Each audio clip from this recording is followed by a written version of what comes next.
It is the Wafa MTN8 semi-finals. I'm Ayanda Vezi and I'm with Desh Parthab. This is soccer betting news and we are here to bring you our analysis. Desh, welcome back. Hi Ayanda. Hi SPN viewers. Thanks for having me. Yeah, let's get straight into it. Big weekend ahead of us. Kaizer Chiefs welcoming Mamelodi Sundowns. Kaizer Chiefs will be looking to avenge themselves. They've got 2 wins in a row, which tells you that Molefi Ntseki is trying to hit the ground running. Your take on the Kaizer Chiefs? You mentioned two victories in the last 2, but also back-to-back clean sheets. I think for the first time in quite some time actually. I don't remember the last time Chiefs kept back-to-back league clean sheets. And you look at the tie into this one. This is the best possible time to play Sundowns. When they started the season, they had that fixture against them, and it didn't go according to plan. There was some moments of brilliance from the players, but maybe individual brilliance. And now I think it's more of a team effort as we look to this weekend's MTN8 clash, which I believe is at FNB Stadium, if I'm not mistaken. Yes, so FNB. That home advantage. Look, it's been a short season so far, and their fans have already turned against Molefi Ntseki, as seen by that incident against TS Galaxy when they were launching objects at him, and now they seem to have come together. Obviously, their first game at FNB was against Amazulu, where they ran out 3-0 winners. Quite an impressive scoreline, and they followed that up with a 2-0 victory against Stellenbosch. Not an easy club to play against and score 2 goals, especially with their goalkeeper in Saint Stefan. But what a strike from Mamelodi, and he's really looking like a man in fire, and I think he could get in the score sheet this weekend. Speaking about Mamelodi, at the beginning of the season, he didn't start with Kaizer Chiefs. Of course, he was facing some personal problems off the field. But then when he came back, it seems like this was the man that could make things happen for Kaizer Chiefs. Looking at also Potsane, who was always coming off the bench and making things happen for Kaizer Chiefs. Castillo in that midfielder. Do you see them bossing Mamelodi Sundowns coming into this game? I wouldn't say bossing, but really I think they will impose themselves because they have been playing together regularly. Molefi Ntseki and his technical team have probably looked at the centre forwards in Ranga Chivaviro, Caleb, and the new signing Gonzalez. And they've given the starting berth to Ashley Dupreez as a central striker, where he's been returning some goals, and getting some shots away. You look at his relationship with Potsane and Mamelodi, who looks like he's got the license to strike from anywhere. That's quite a shot from distance against Stellenbosch. And, he looks like a man playing with confidence. He's definitely going to be the one to try and change the game up. Behind him, you got Mduum Dansane, Yusuf Mart, and Edson Castillo, which is again a formidable midfield 3. That's a lot of energy. It's going to be a high impact game. And then you look at a Sundowns midfield where, it's gonna be a cracker, definitely. You're talking about Sundowns. This is a side that hasn't lost a match or drew a match ever since the current campaign. And Coach Rulani, I'm sure he's on 18 match winning streak. It's crazy. Ever since he took the reins as a head coach. So, how do you see this Mamelodi Sundowns team approaching Kaizer Chiefs, given it their last game when they played? To be honest, I think the team tactic is win the ball and give it to Libero Costa, because that guy, he is sensational. I watched his performance against Richards Bay United, and dare I say his best performance in a Mamelodi Sundowns jersey.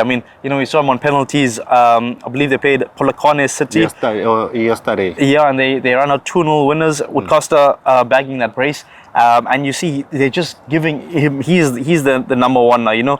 I think Shalulile has been maybe on the bench, maybe more than he's used to. And they've let go of some players. You look at Cassius Mailula, and they've really brought in. You look at Junior Mendetta, who's opened his account in that man of the match performance against Richards Bay. But I think with Costa, honestly, just win the ball and give it to him, and they'll probably get something from it. So where do you think Kaizer Chiefs can hit Mamelodi Sundowns? If I'm being completely honest, I don't see any weakness in the Sundowns squad.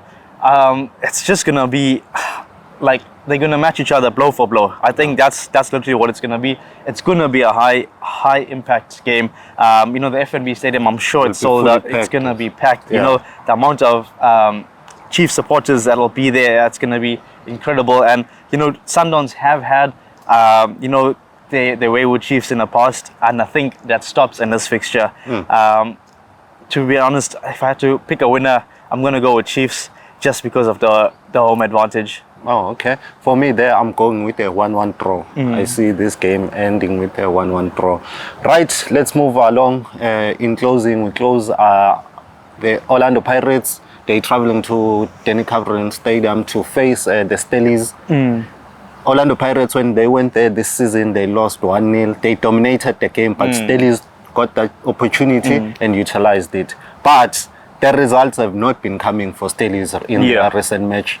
Your take on the game? Yeah, you look at the defeat to Kaizer Chiefs, and I think that really would have hurt them because previously I think they played against Sundowns as well when they lost, and coming in with 2 defeats into this one, losing play. I think there's a red card shown in the fixture against Chiefs. I think Chiefs. It was the Titus, if I'm not mistaken. Yeah, so that tells you that maybe the squad is becoming a bit undone. This is a difficult time to be a Stellenbosch supporter. You look at they played South Africa's big 3. Even though there were 3 home fixtures, I think it's 2 losses ahead of this crucial MTN8 encounter, because this is knockout football at the end of the day. And Steve Barker, for all his time at Stellenbosch, I think he really needs to start looking at what silverware is out there. And if they bow out at this stage, look, to Pirates, it's not so much of a bad thing, but maybe just have a decent performance. As you mentioned, it's in front of their home fans, and they'd want to give them a good run.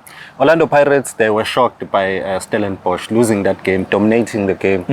Now, what does Coach Jose Rivero is planning to avoid that to happen? Because we've seen Orlando Pirates, the kind of football that they've been playing so far. And Zakhele Lipasa, he's the man who's on fire. The fans of Orlando Pirates were criticizing him, but now it seems like he's found his shooting boots. Yeah.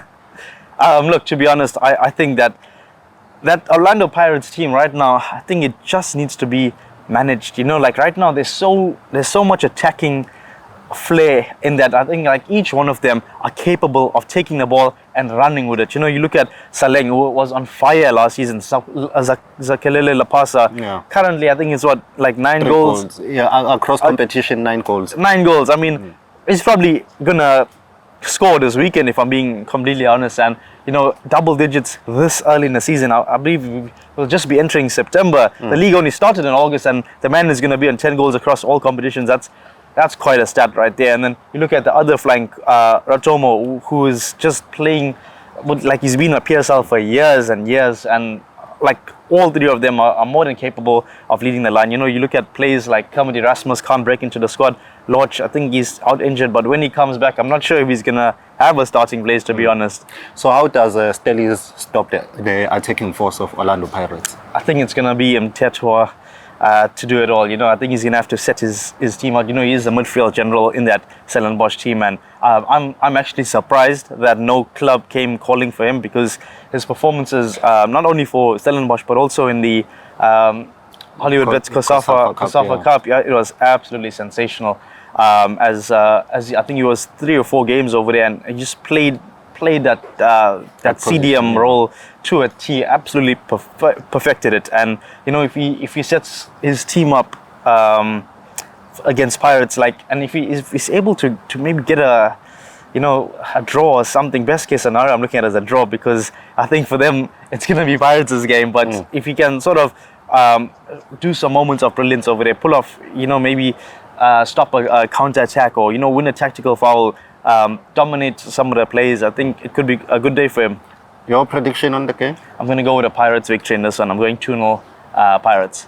Well, of course, you have to go with the defending champions. They'll be going there to want to retain their trophy. So, also in this tournament, there's also a second leg. A team that loses in the first leg, it doesn't mean it's over for them. So, we'll wait and see the second leg, how things unfold, so we can give our predictions of which teams are going to play in the finals. I think Pirates, they're going to need to come away with a result here, because they do play Mamelodi Sundowns in the league before that return fixture, I believe in that same week. So they're going to come out all guns blazing. Okay. Well, that's it from us, me and Desh. Please don't forget to subscribe on our YouTube channel. And also, we'd like to say thank you to our viewers. We've reached 1,000 subscribers. So please, guys, Keep up doing the good work as we will continue delivering this beautiful content for you. Also follow us on our social media platforms. On Facebook, we are Soccer Betting News. On Twitter, we are SBN_ZA. From me, Ayanda, Vezi, and Desh, Parthab,